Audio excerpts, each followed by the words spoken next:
Mr. P.S. Rana, the chairman of CIDC, Dr. P.R. Swaroop, the Director General of CIDC, and all the participants, distinguished participants in this digital dialogue on charting the way forward for construction sector in post-COVID world. A very good morning to all of you.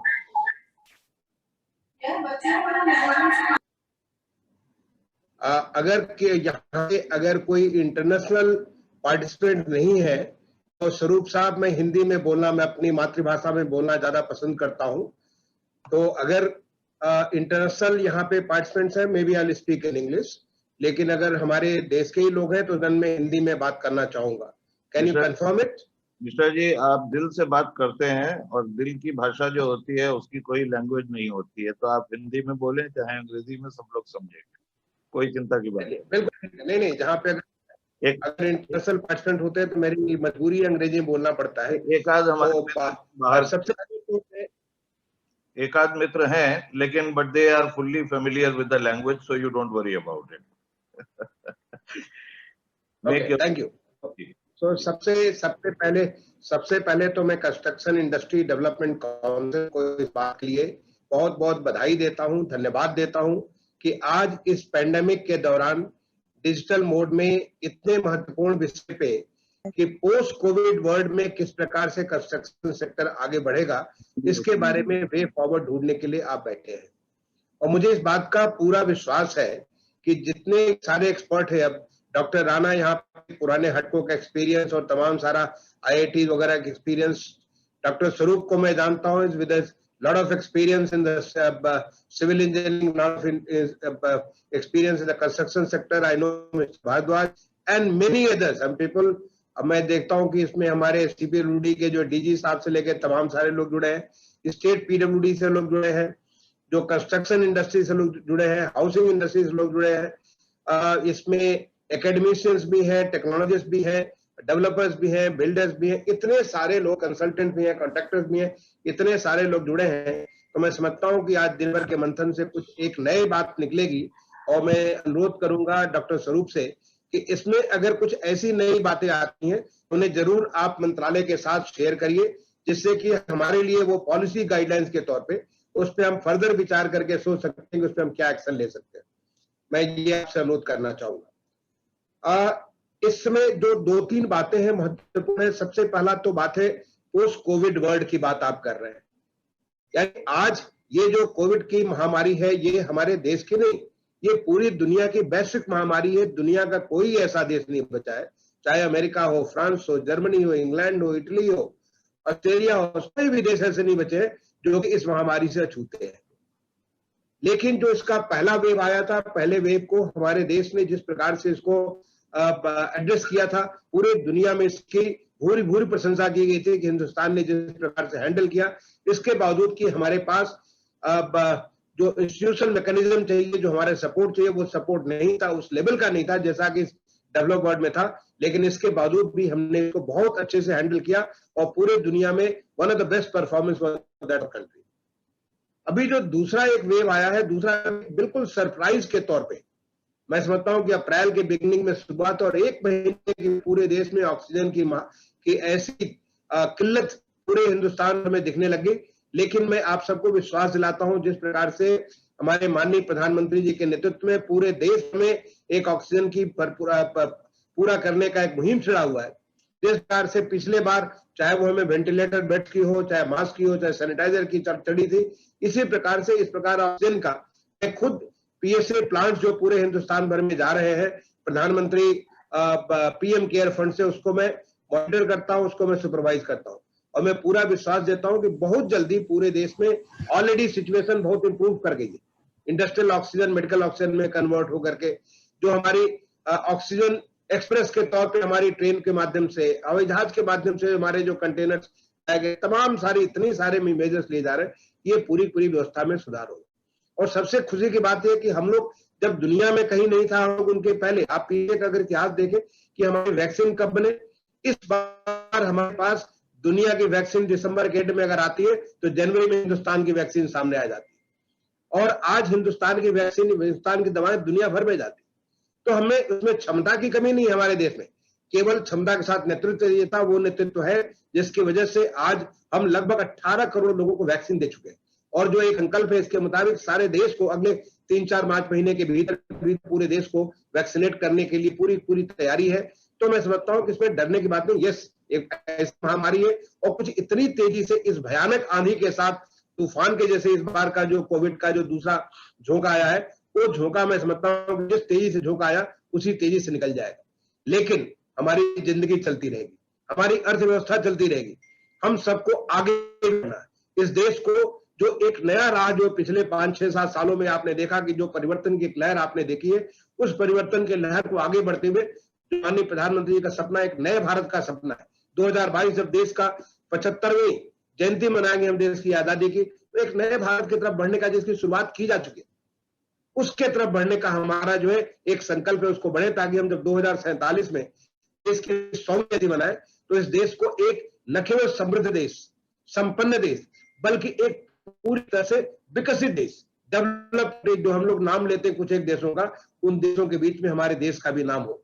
तो ये करने की जिम्मेदारी देश के प्रधानमंत्री जी ने एक नेतृत्व दिया, एक संकल्प दिया, एक राह दिया।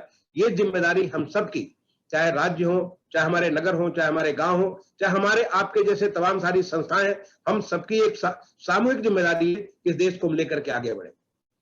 इस जिम्मेदारी में मैं समझता हूं कि आपने बहुत ही महत्वपूर्ण पहलू को पकड़ा है, कंस्ट्रक्शन सेक्टर को, जिसको कंस्ट्रक्शन इंडस्ट्री को आप नुमाइंदगी करते हैं। आप हमारी जो तमाम सारी ट्रेनिंग को नीति आयोग के माध्यम से तमाम सारी ट्रेनिंग को करते हैं, आपने इस कंस्ट्रक्शन सेक्टर को पकड़ा है। कंस्ट्रक्शन सेक्टर इतना महत्वपूर्ण सेक्टर है पूरी हमारी अर्थव्यवस्था का कि मैं बता दूं कि लगभग $200 बिलियन हमारी इकोनॉमी में, जीडीपी में इसका कंट्रीब्यूशन होता है, जो लगभग 7%, 2019-20 में लगभग 7% का कंट्रीब्यूशन था।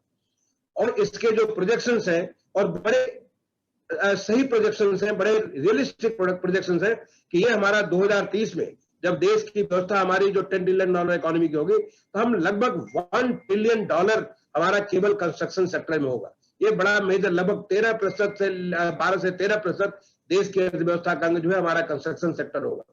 ऐसा क्यों हम सोचते हैं? इसलिए सोचते हैं कि आज जो हमारे देश की जो 2011 की जनसंख्या लेते हैं अगर अर्बन की, तो वो लगभग 37-38 करोड़ की जनसंख्या थी।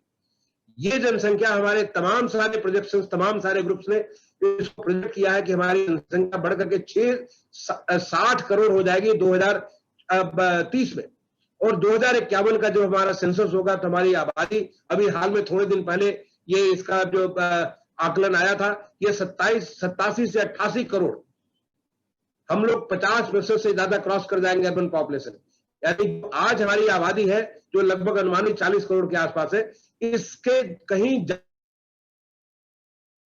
आबादी जो है 2051, अगला 3 दशक भारत का दशक है। 3 दशक में भारत में जिस प्रकार से हमारी शहरीकरण होगा, और शहरीकरण का क्या मतलब है कि तमाम सारे इंफ्रास्ट्रक्चर, जब शहर बनते हैं तो शहरों के साथ इंफ्रास्ट्रक्चर के ऊपर बड़ा मेजर फोकस होता है, चाहे वो रोड के सेक्टर में हो, चाहे वो रेल के सेक्टर में हो, चाहे एयरवेज के सेक्टर में हो, चाहे पोर्ट सेक्टर में हो, चाहे हेल्थ सेक्टर में हो, एजुकेशन सेक्टर में हो, इंटरटेन सेक्टर में, किसी भी सेक्टर में देखें तो हर एक सेक्टर में कंस्ट्रक्शन एक मेजर रोल अदा करता है। एक मैकेंजी की रिपोर्ट है कि हिंदुस्तान में एक साल में हम एक नया शिकागो बनाते हैं।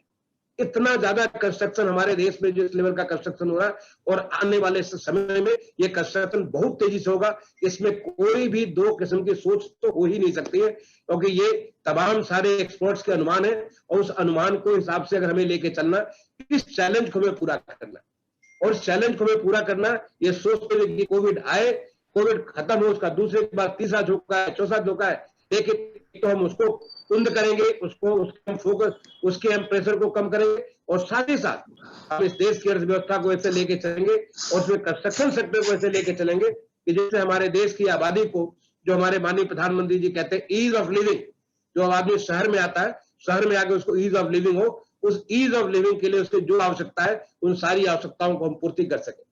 वो तभी कर पाएंगे जब हम कंस्ट्रक्शन सेक्टर के बारे में एक नई सोच लाएंगे, और वो सोच लाने के आज आप लोग बैठे हुए, मैं आपको इस बात के लिए आमंत्रित करता हूं कि आप इसके बारे में सोचिए। मैं आपको सोचने के लिए कुछ एक बिंदु देता हूं इसके पहले ये भी आपको बताना चाहता हूं कि हमारे देश में आबादी एक बहुत बड़ा चुनौती और बहुत बड़ा हमारे लिए अपॉर्चुनिटी भी है। क्या आपको जानकारी है कि इस कंस्ट्रक्शन सेक्टर में लगभग 5.5 करोड़ वर्कर्स काम करते हैं, जो कि जो हमारे सारे वर्कर्स है उसका 11% है।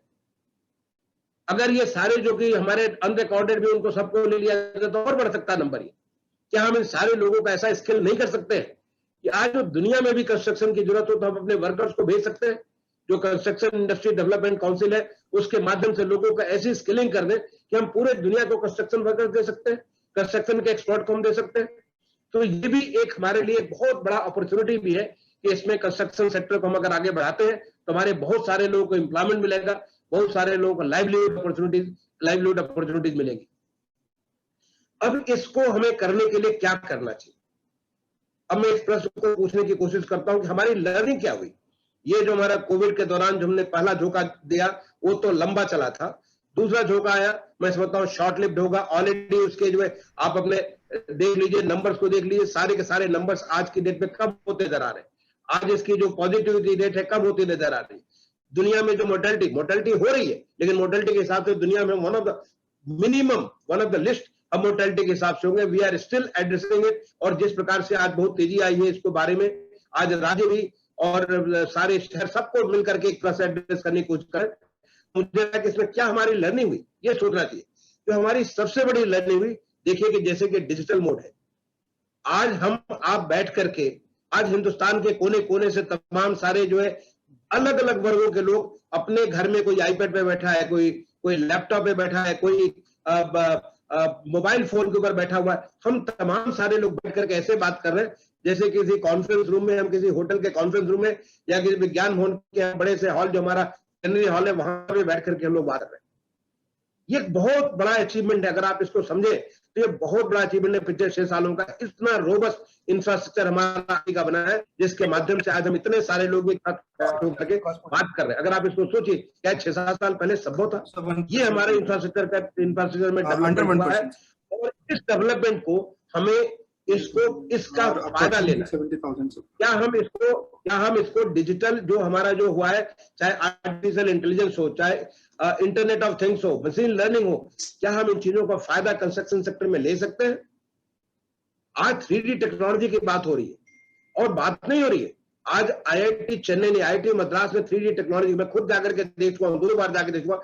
3D के माध्यम से उन्होंने पूरा का पूरा घर बना के रखा, सारी की सारी मशीन के हिसाब से उन्होंने घर बना के रखा। तो क्या हम IT को हम एक मेजर तौर पे इसको अपना सकते हैं पूरे सेक्टर में? क्या हमने जो इनको जो बात की, हमारा जो नरेटको और क्रेडाई जो 2 बड़े ऑर्गेनाइजेशन है हमारे पूरे डेवलपर्स और बिल्डर्स के, उनको मैंने कहा कि क्या हमें पहले घर लेने के लिए, घर खरीदने के लिए हमें किसी का कांटेक्ट ढूंढना पड़ता था। मैं यहाँ पे दिल्ली रहता हूँ, रहने वाला उत्तर प्रदेश का हूँ। अगर मुझे लखनऊ में मकान चाहिए तो मुझे किसी से करना पड़ेगा, भाई देखो कौन कौन से वहां पे कहाँ पे मकान हमको मिल सकता है, कौन ज्यादा रिलायबल आदमी है वहां पे हमको मकान दे सकता है। क्या हम जाके उसे देखेंगे 4 बार 6 बार जाए, कितनी बार जाएंगे? हमें मकान की जरूरत है, हमारे पास पैसा भी है, लेकिन हमें मकान नहीं मिलता। क्या इस काम को हम विद क्लिक ऑफ माउस नहीं कर सकते? हम क्लिक ऑफ माउस इसको नरेटको और क्रेडाई ने दोनों ने इस सिस्टम को डेवलप किया है। आज अमेजन के आधार पर आज ई-कॉमर्स इतना तेजी से बढ़ा है, आज डिजिटल पेमेंट का माध्यम इतना तेजी से बढ़ा है। क्या हम इस पूरी चीज को कंप्लीटली डिजिटाइज नहीं कर सकते कि हम अपने घर में बैठे हुए 24/7, अगर मुझे लखनऊ में मकान खरीदना है तो लखनऊ में कहाँ उपलब्ध है, मैं कहाँ जाना चाहता हूँ, क्या सुविधाएं चाहता हूँ, किस प्रकार का मकान मैं चाहता हूँ, सारा सारा यहाँ बैठे बैठे मैं चुन लूं और वो 2-3 जगह से वहां से मैं उनके अपॉइंटमेंट में भी फिक्स कर लूं। मैं एक बार जाऊं, जाके देखूं और डिजिटली पे करके काम खत्म हो जाए। हमें 12 बार जाने की जरूरत नहीं है। हमें एक हम जो जो हमारा डिमांड है, जो हम इसके लिए कस्टमर है, एक कस्टमर इसने इतना डिसवेड ना हो जाए कि वो छोड़ दे कि ठीक है मैं नहीं खरीदना है। हम इसको मार्केट को बढ़ा सकते हैं और इसका नतीजा निकला। क्रेडाई और नरेटको ने इस प्रकार का सिस्टम बिल्ड किया, उनको और इंप्रूव करना, सिस्टम को इंप्रूव करना। क्या हम डिजिटल मोड के माध्यम से ऐसा कुछ नहीं कर सकते? इसी प्रकार से जो हमारी जो सबसे इंपॉर्टेंट चीज है अर्बन प्लानिंग। अर्बन प्लानिंग में हमें ये सोचना पड़ेगा कि ये जो झोंका आया है, इस झोंके में जो हमारी लर्निंग हुई है, क्या हम उसको अर्बन प्लानिंग के अंदर डाल सकते हैं? जो अर्बन हमारा डिजाइन है, चाहे वो बिल्डिंग की डिजाइन हो, चाहे रोड कंस्ट्रक्शन की डिजाइन हो, पार्क की डिजाइन हो, अलग अलग किस्म की जो जो हमारी डिजाइन है, क्या हम इन एक्सपीरियंस को उसमें डाल सकते हैं, जिसके माध्यम से अगर आता भी है तो क्या हम अगर किसी को आइसोलेट करना चाहते हैं, हम अगर किसी को ऐसे घर को ही एक हॉस्पिटल के तौर पे लेकर के, आज देखिए घर घर में आइसोलेशन की बात हो रही है, घर घर में ऑफिस चल रहा है, घर में बैठे, मैं अभी घर में बैठे हुए आपको एड्रेस कर रहा हूं, मुझे ऑफिस जाने की जरूरत नहीं है, ये घर घर से ऑफिस चल रहा है, घर घर में आइसोलेशन हो रहा है। क्या हम इस प्रकार की थिंकिंग हमारे आर्किटेक्ट या प्लानर से ऐसे हम कर सकते हैं? इसको करने के लिए जो हमारे लिए पूरा वाईफाई का जो सिस्टम है, वाईफाई सिस्टम ऐसा सिस्टम बनाना पड़ेगा ताकि घर में किसी भी कमरे में हो, आपको वायर घुमाने की जरूरत नहीं है, आपका सिस्टम इस प्रकार से, बिल्डिंग कंस्ट्रक्शन आपका डिजाइन इस प्रकार से हो कि ताकि पूरे घर में वाईफाई सही तरीके से काम कर सके, ऐसा सेंट्रल प्लेस हो। ये हमारी जरूरत एक बार जब हमने सोच ली तो मैं समझता हूं कि आविष्कार जो है आवश्यकता की इसकी जननी होती है। जो हमारी जरूरत जब पड़ेगी हम जरूर उसको नया उसका सोल्यूशन निकाल सकते हैं। तो क्या हमारे आर्किटेक्ट्स एंड प्लानर्स को सोच सकते हैं?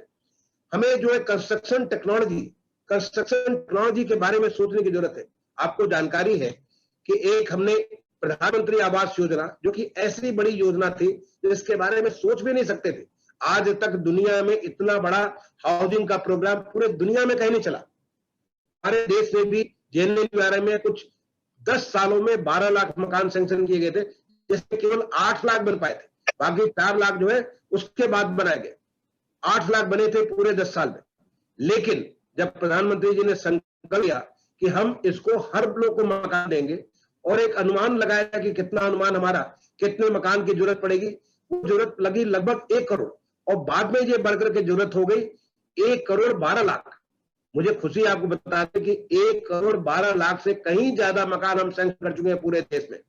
मुझे इस बात की खुशी हुई आपसे बताते हुए कि लगभग 81 लाख मकान हम लोग ग्राउंड कर चुके हैं, वहां पे कंस्ट्रक्शन स्टार्ट कर चुके हैं और 48 लाख से ज्यादा मकान, ऐसे मकान जो कि वहां के महिलाओं के नाम से, उसका जो मालिकाना हक है महिला के नाम पे या महिला एंड पुरुष दोनों के नाम पे, जैसे महिला का नाम सबसे पहला है, उस हर मकान में टॉयलेट भी है, हर मकान में गैस भी है, हर मकान में पीने का पानी भी है। ये सब तमाम सारी सुविधाओं के साथ 48 लाख से ज्यादा लोगों को मकान हम पिछले 5 सालों में दे चुके हैं और बाकी भी पूरा करने की पूरी हिम्मत रखते हैं।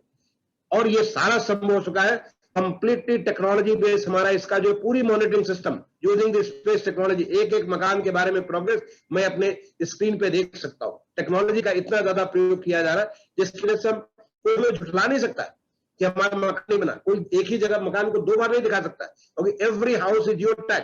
जो पेमेंट्स होते हैं सारे के सारे डीबीटी, डायरेक्ट बेनिफिट ट्रांसफर के माध्यम से, उसमें कोई गलत काम नहीं कर सकता। जो हमारे जो बैंकों के माध्यम से भी हम जो लोन देते हैं, उस लोन को कंप्लीटली आईटी बेस एक क्लैब सिस्टम ने बना रखा है जो कि प्रोसेस को मॉनिटर करता है।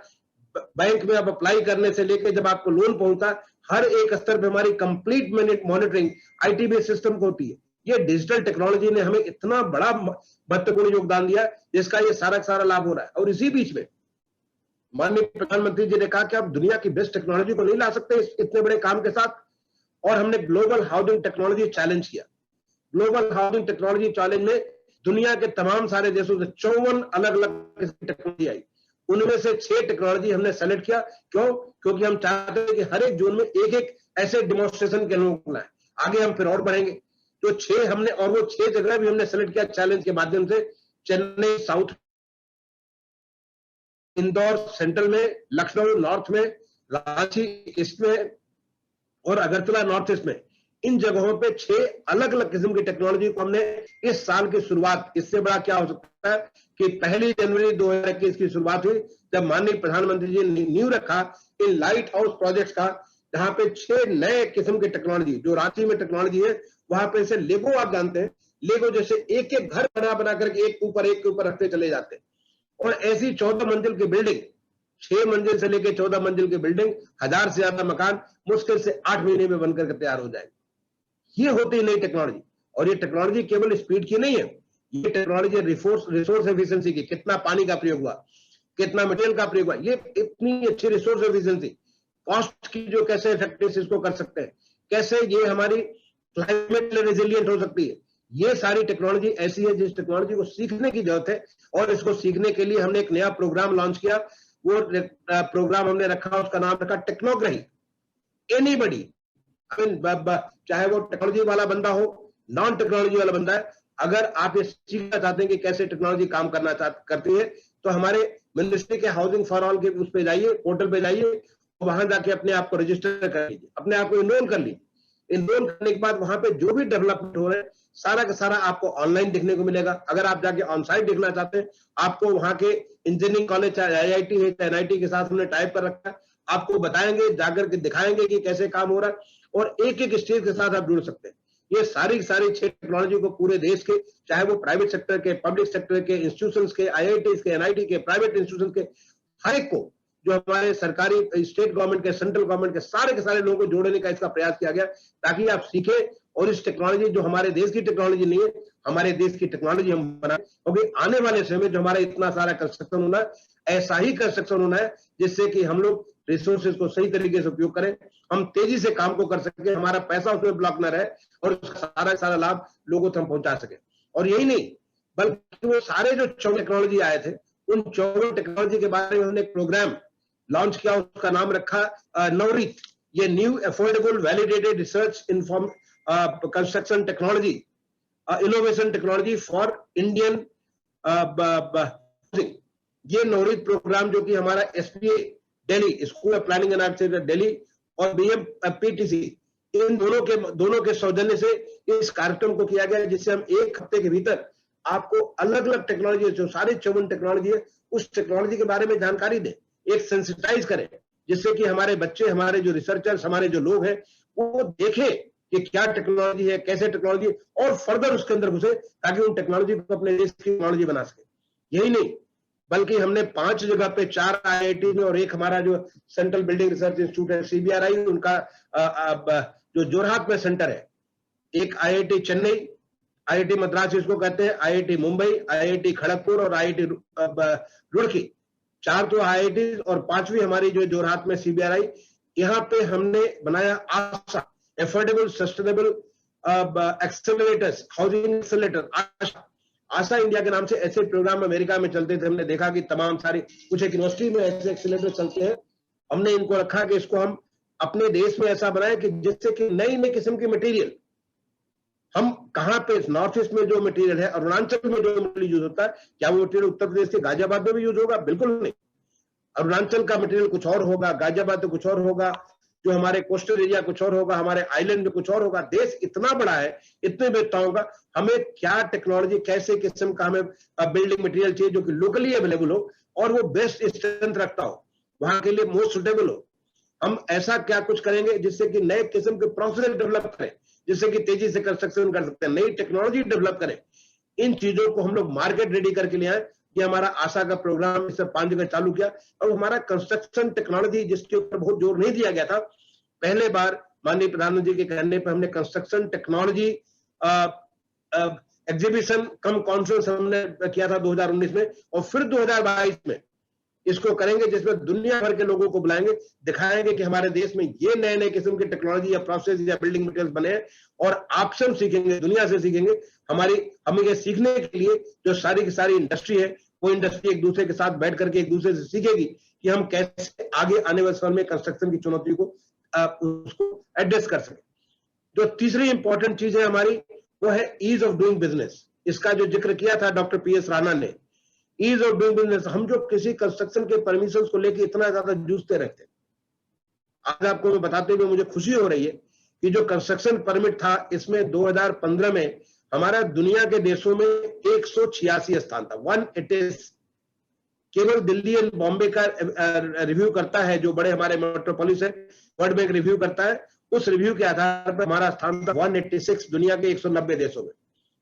और पिछले साल जो हमारा जो उनका वर्ल्ड बैंक की रिपोर्ट आई ईज ऑफ डूइंग बिजनेस का कंस्ट्रक्शन परमिट में, हमारा 27वां स्थान था, 27th। That is the kind of transformation, that is the kind of reforms which has been done over the last 4-5 years, कि उसको वर्ल्ड बैंक ने रिकॉग्नाइज किया। उन्हें हम ऐसे नहीं बता सकते, उनके लोग इसका जो जाके ग्राउंड पे देखते हैं, इंटरेक्ट करते हैं, समझते हैं, और पूरे सिस्टम को पूरे दुनिया के हिसाब से कंपेयर करते हैं। 159 प्लेसेस का जंप हुआ हमारा इन द लास्ट 5-6 प्लेसेस। और अभी उनका 3 मई को आने वाला था, रिजल्ट आने वाला था पिछले 2021 का, अनफॉर्चुनेटली किसी वजह से टल गया। आगे आने वाला है। मुझे पूरा विश्वास है कि अब इस बार हमारा पोजीशन 20 के अंदर होगा और हमने इंप्रूवमेंट किया। और ऐसा नहीं कि केवल इसको दिल्ली बॉम्बे के लिए, आज हिंदुस्तान के 2308 शहरों में ease of doing business in construction permit लागू किया गया। हमारा लक्ष्य था कि इसे मार्च 2020 तक 100% कर दे, लेकिन इस बीच में जो हमें कोविड के जो 2 अलग अलग झोंके झेलने पड़े, इसकी वजह से हो सकता है थोड़ा और विलंब होगा, हो सकता है हम दिसंबर तक करें, लेकिन हम चाहते हैं कि 100% सारे शहरों में लोगों को किसी प्रकार की कठिनाई न हो। आपको कहीं किसी के पास जाने की जरूरत नहीं, ये भी हमारी लर्निंग है। मिनिमम फिजिकल कांटेक्ट, आप बैठे बैठे घर से अप्लाई करिए, घर पे जो क्वेरी है उसको जवाब दीजिए, और आप उसका जो जितने सारे किस्म के उसके जो ऑब्जेक्शन सर्टिफिकेट हैं, जितने सारे अप्रूवल्स हैं, वो सारे सीमलेसली सभी जगह से हो जाए, और उसके बाद आपको परमिशन भी किसी को दस्तखत करने की जरूरत नहीं है। इलेक्ट्रॉनिक सिग्नेचर जो हमारा आईटी एक्ट करता है, इलेक्ट्रॉनिक सिग्नेचर के साथ आपका नक्शा पास होकर के आपके पास आ जाए। ऐसी व्यवस्था जो देश में लागू करने के लिए, ऐसा आप सोच भी नहीं सकते थे। जब मैंने जो इस मंत्रालय में मैं एडिशनल सेक्रेटरी था, जब इस चैलेंज को हम लोगों ने 2015 में लिया कि इस देश को बदलना कंस्ट्रक्शन सेक्टर में, लोग कहते थे हो ही नहीं सकता, इतना ज्यादा इसमें इतना कॉम्प्लेक्स है। लेकिन आज हम कहते क्यों नहीं हो सकता है। आज जिस बात को हिंदुस्तानी ठान ले वो काम हो सकता है। और आज जो कोविड ने हमें जो चैलेंज दिया है, उस चैलेंज को देखते हुए अब और हमारी इसके बारे में कमिटमेंट, प्रतिबद्धता और ज्यादा बढ़ जानी चाहिए। जो हमें एक और बात का जो जिक्र किया, डॉक्टर राणा ने भी जिक्र किया और हमारा डॉक्टर स्वरूप ने भी जिक्र किया, वो जिक्र किया उन्होंने जो लेबर के बारे में। एक भयानक स्थिति हमें पिछले बार जो पिछला झोंका आया था, जो हमारा कोविड का वैश्विक महामारी का, उसमें देखा कि तमाम सारे लोग शहर छोड़ करके गांव जाने लगे। उस समय जब दुनिया जूझ रही थी कोविड के साथ, देश में आत्मनिर्भर भारत का एक संकल्प लिया गया माननीय प्रधानमंत्री के द्वारा, और उस समय हमारे मंत्रालय के द्वारा एक affordable rental housing complex idea है। It is affordable and is a rental housing, it is not ownership housing. प्रधानमंत्री आवास योजना जो है ओनरशिप हाउसिंग है, it is a rental housing, it's a complex. इस प्रकार की अवधारणा की गई, और आज मुझे खुशी आपको बताते हुए कि हमारे लगभग 80,000 ऐसे जो है रेंटल हाउसिंग कॉम्प्लेक्सेस बनाने के लिए, ऐसे हमारे 80,000 बनाने के लिए लोगों ने अलग अलग जगह संकल्प कर लिया। अगला जो उसके अलावा जो हमारा मॉडल 1 में लगभग 4,500 जो पुराने बने मकान थे वो कन्वर्ट हो रहे हैं, और भी बहुत सारे हमारे पास क्वेरीज आ रही है। काफी बड़ी संख्या। हमारा लक्ष्य है कि हम इसको अगले साल तक लगभग 2.5-3 लाख तक ऐसे अफोर्डेबल रेंटल हाउसिंग कॉम्प्लेक्स बनाए, जहां पे चाहे हमारे स्टूडेंट्स आते हो, गांव से आते हो, छोटे शहरों से पढ़ने लोग, दिल्ली में, मुंबई में, कलकत्ता में, चेन्नई में, अहमदाबाद में, ऐसे तमाम सारी जगह जो आते हैं उनको जगह मिल सके। ऐसे हमारे जो तमाम सारी जो लोग काम करने आते हैं, कामगार आते हैं, उनको जो है वहां पे जगह मिल सके। ऐसी ये पूरी व्यवस्था अर्बन माइग्रेंट के लिए, अर्बन पुअर के लिए, स्टूडेंट्स के लिए या अन्य लोगों के लिए ऐसे रेंटल हाउसिंग कॉम्प्लेक्स जो देश में आज तक नहीं था, उसकी शुरुआत हो चुकी है। ऑलरेडी चंडीगढ़ में करीब 17 लोगों का रेंटल हाउसिंग का कार्य शुरू हो चुका है।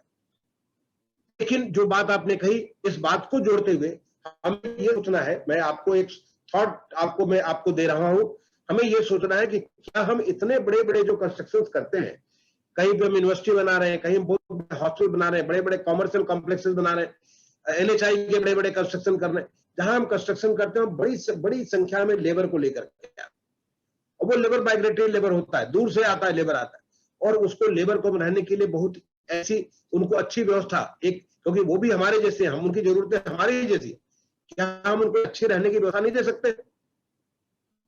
वही लेबर जो लेबर को रहने की व्यवस्था है, क्या बाद में, क्योंकि जहां भी अगर यूनिवर्सिटी बनती है, हॉस्टल्स बनते हैं, कॉमर्शियल सेंटर बनते हैं, रेजिडेंशियल कॉलोनीज बनती हैं, और तमाम किस्म के जो कंस्ट्रक्शन होते हैं, बाद में वहां पे इतने सारे लोगों की आवश्यकता पड़ती है। वहां पे जब वहां पे रहने के लिए वहां पे तमाम सारे लोगों की जरूरत पड़ती है। क्यों? क्योंकि किसी को फल बेचने वाले को, सब्जी बेचने वाले को, सैनिटेशन सब सर्विसेज के लिए, लॉन्ड्री सर्विस के, तमाम सारे सर्विसेज के, और वो लोग कहाँ रहते हैं? आप जाकर के देखिए पूरे, अगर एक बार जब इस कोविड के बाद जब घूमता हूं तो मुझे नजर आता है कि बड़े बड़े कॉम्प्लेक्सेस बगल में झुग्गी झोपड़ियां बनी हुई है। क्यों बनी है? क्योंकि वहां पे सस्ते में, चाहे वो सरकारी जमीन हो, प्राइवेट जमीन हो, वहां लोग बस जाते हैं और बस करके वहीं पे अपनी जिंदगी के साथ एक कंप्रोमाइज कंडीशन में लोग रहते हैं। क्या हम वहां पे इनके लिए कॉम्प्लेक्सेस नहीं बना सकते? और वो कॉम्प्लेक्सेस बनाए, पहले लेबर उसमें रहे। कोई भी हमारा कॉम्प्लेक्स बनाने के पहले सबसे पहले लेबर का कॉम्प्लेक्स बने, अच्छी कॉम्प्लेक्स बने, और वहां पे लेबर रहे, और लेबर को रहने के बाद जब वो लेबर वहां से चली जाती है, वहां पे उन लोगों को जो कि हमारे सपोर्ट सर्विसेज प्रोवाइड करते हैं, उनको रेंटल हाउसिंग के तौर पे दिया जाए। रेंटल हाउसिंग के तौर पे एक अफोर्डेबल रेंटल हो, ये चाहे वो हमें लॉन्ड्री सर्विसेज प्रोवाइड करते हो, सैनिटेशन सर्विसेज प्रोवाइड करते हो, हेल्पिंग तमाम किस्म की सर्विसेज हमें देते हो लोगों को, और उनसे उनकी लाइफ की क्वालिटी इंप्रूव कर जाएगी। उन्हें बच्चों को स्कूल मिलेगी, उन्हें बच्चों को हेल्थ की सुविधाएं मिलेगी, उन्हें बच्चों को और तमाम सारी सुविधाएं मिलेगी, और देश के अर्थव्यवस्था में और ज्यादा वो लोग योगदान कर सकेंगे। That is the inclusive development. मैं ये आपको फूड फॉर थॉट दे रहा हूं। आप सोचिए कि इसके बारे में क्या कर सकते हैं। इसके बारे में हमारे मंत्रालय के द्वारा हम लोग बहुत गंभीरता से विचार कर रहे हैं कि कैसे इस चीज को हम लोग लागू करें कि जहां भी बड़े बड़े कंस्ट्रक्शन होते हैं वहां पे पहले जो हाउसिंग, सबसे पहले हाउसिंग लेबर के लिए बनाई जाए और लेबर की हाउसिंग बाद में कन्वर्ट हो जाए, वहीं पे सर्विसेज देने वाले उनके लिए रेंटल हाउसिंग के तौर पे कन्वर्ट हो जाए। ये भी एक बहुत इंपॉर्टेंट, बहुत बड़ा चैलेंज है जो एक नई सोच को आगे बढ़ाएगा। जो एक बड़ी इंपॉर्टेंट चीज है क्लाइमेट रिजिलियंस। ये हमारी जो महामारी आई है, जो वैश्विक महामारी है, इसके साथ वो क्लाइमेट कंडीशंस के साथ एक नया चैलेंज आता है। तो क्लाइमेट रिजिलियंस, हमें ये सोचने की जरूरत है कि हम क्या क्या चीज करेंगे जिससे पानी के बारे में, एयर क्वालिटी के बारे में, हमारे अन्य तमाम सारे रिसोर्सेज, हमारी जो अर्थ की क्वालिटी है उसके बारे में हम क्या करें कि हमारे डेवलपमेंट के साथ उसको हम लोग, उसकी जो विभीषिका है उसको हम नया चीज पैदा करें। Otherwise it becomes a very dangerous for the human being. उस हैबिटेट के लिए एक बहुत बड़ा चैलेंज हो जाता है, जो कि तमाम किस्म की जो चैलेंजेस जो हमारे होते हैं, जो अननोन इवेंट्स होते हैं, उस प्रकार से तब्दील होता है। तो हम इसको कैसे क्लाइमेट रिजिलियंस एक कंस्ट्रक्शन कर सकते हैं, इसके बारे में भी सोचने की बात है। तो मुझे ऐसा लगता है कि आज जो कोविड का जो एक महामारी का जो हमने पिछले, आपने बताया कि करीब 1-1.5 साल से पहले, 1-1.5 साल क्या, पहले शुरुआत के 3-4 महीने के बाद तो फिर हमने धीरे धीरे अर्थव्यवस्था खोल दी, सारा का सारा चीज नॉर्मलाइज होने लगा। एकाएक अप्रैल के महीने में फिर से उसमें ब्रेक लगा, और ब्रेक लगने के बाद राज्यों ने कुछ जगह पे अपने लॉकडाउन चालू किए। लेकिन कि ये जो हमारा लॉकडाउन का सिलसिला है बहुत जल्दी खत्म होने वाला है, बहुत ज्यादा नहीं चलेगा, जैसे कि हमारी स्टैटिस्टिकल डाटा दिख रहे हैं। तो ऐसे हालात में हमें ये सोचने की जरूरत है कि आने वाले समय में हम कैसे अपने आप को तैयार करें। एक बड़ी अच्छी बात डॉक्टर स्वरूप ने कही कि जो हमारे रूरल एरिया में जो मेडिकल इंफ्रास्ट्रक्चर कैसे बिल्डअप करें, कैसे हमारे जो तमाम किस्म के जो स्किल्ड वर्कर्स हैं उनको हम लोग जो मौका देंगे जिससे कि वो जगत के काम को कर सके। ये सारी चुनौतियां हैं। इन चुनौतियों को, ऐसा नहीं कि इनका सोल्यूशन नहीं है, जब एक बार हम ढूंढना चालू करेंगे, मैंने कहा ये हमारे देश की विविधता है कि जब कभी कोई बहुत मुश्किलात आए हैं तो हम एक ऐसा सोल्यूशन लाए जो कि दुनिया भर ने उसको एक्सेप्ट किया है।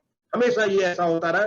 और एक बार दोबारा हम अगर इसको सोचेंगे कंस्ट्रक्शन सेक्टर के बारे में, ऐसा हम क्या करें कि जैसे कि हमारे लोग स्किल हो सके और स्किल होकर के वैसा काम करें जो कि हमारे इसके लिए अप्रोप्रिएट वर्क हो, और हर एक हम लोग सारे लोगों को इंक्लूसिव डेवलपमेंट करके अपनी व्यवस्था के साथ जोड़े। तो मैं समझता हूं कि कंस्ट्रक्शन सेक्टर में भी इजाफा होगा। जो जरूरत हम करें चाहे न करें, कंस्ट्रक्शन सेक्टर तो बढ़ेगा। वो हमारे बस की बात नहीं है। हमारे बस की बात यह कि हम कैसे उसको और अच्छे तरीके से बढ़ा सकते हैं, कैसे हम जो कंस्ट्रक्शन है उस कंस्ट्रक्शन को और बेहतर बना सकते हैं, विदाउट अपने रिसोर्सेज को चैलेंज किए हुए, विदाउट अपनी व्यवस्था को चैलेंज किए हुए कैसे हम लोग कर सकते हैं। ये हमारा जो सबसे बड़ी चुनौती है। और मैं समझता हूं कि इतने विद्वान लोग जो बैठे हैं, इतने अनुभवी लोग जो आज बैठे हैं इस पूरे आज के कॉन्फ्रेंस में, जो सोचेंगे कि हमारा वे फॉरवर्ड क्या होगा कंस्ट्रक्शन सेक्टर के बारे में, निश्चित तौर पे नई चीजें निकलेंगी। और वो जो चीजें निकलेंगी, मैंने सबसे निवेदन किया स्वरूप साहब से कि उसको एक समराइज करके आप हमें मंत्रालय से जरूर शेयर करिए। Definitely that will help us in working on the ideas which will be appropriate for the post Covid world. In fact अभी मैं हाल में एक ज्वाइंट वर्किंग ग्रुप हमारी मीटिंग थी जर्मनी के साथ, और हमारे जो काउंटर पार्ट जर्मनी के जो सेक्रेटरी थी, उनको स्टेट सेक्रेटरी कहते हैं, और उनसे जो हमारे इंटरेक्शन हो रहे थे, उन्होंने कहा कि जर्मनी में उन्होंने एक कोरोना सिटी बनाने के लिए एक चैलेंज जारी किया है।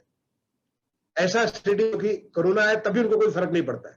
मुझे आइडिया लगी, मैंने मैडम से कहा कि आप इसको कृपया जो आपके चैलेंज के बाद रिजल्ट आएगा हमें शेयर करिए, हम भी इस आधार पर सोच सकते हैं। मैं ये भी आपको बताता हूं कि आप ऐसा कुछ सोच सकते हैं।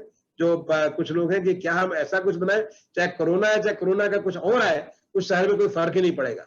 ऐसे अगर मॉडल बनेंगे तो जैसा मैंने कहा कि हमारा देश आज जिस स्टेज पे है, हम उसके दूने से ज्यादा अगले 3 दशक में करेंगे, तो आने वाले समय जो 3 दशक का हमारा डेवलपमेंट होगा, इस नए रास्ते हो सकेगा, जिससे चाहे जो बीमारी आए, जो महामारी आए, हम उससे बहुत ज्यादा प्रभावित नहीं होंगे और देश को आगे बढ़ाते रहेंगे। मैं एक बार दोबारा आपने मुझे बुलाया उसके लिए धन्यवाद देता हूं सीआईडीसी को, और आशा करता हूं कि आज का पूरा दिन का डेलीब्रेशन बहुत ही इंगेज होगा, बहुत ही एक्टिव होगा और बहुत कुछ उससे लर्निंग होगा। धन्यवाद। जय हिंद।